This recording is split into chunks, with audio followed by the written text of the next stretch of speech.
Welcome to our channel. Today we how to authenticate with Schwab Intelligent Portfolios for secure access, full guide step by step clearly.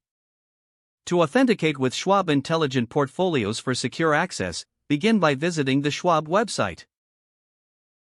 Locate the login option on the home page. Click on the login button to proceed. You will be directed to the secure login page. Enter your username in the designated field.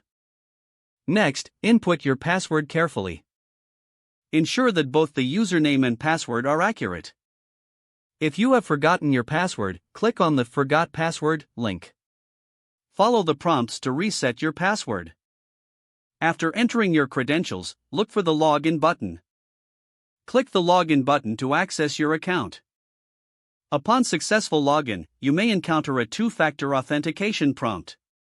If prompted, check your registered mobile device or email for the authentication code.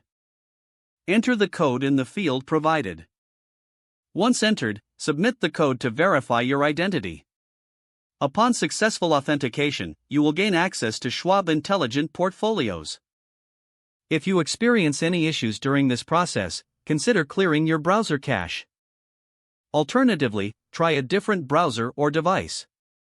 If problems persist, reach out to Schwab customer support for assistance. Now you are ready to explore your Schwab Intelligent Portfolios account securely. If the page does not load, refresh the browser or try again in a private or incognito window.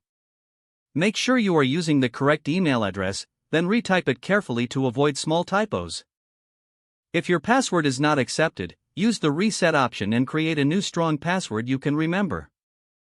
Check your spam folder for verification or security emails, then complete any requested confirmation steps. Enable two-factor authentication if available to improve account security and reduce unauthorized access risk. After signing in, review your profile details so your contact information and settings are accurate and current. If you see an error message, note it down and try again after restarting your device and internet connection.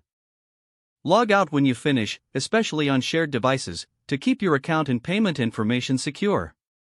Don't forget to like this video and subscribe to our channel for more step-by-step tech guides.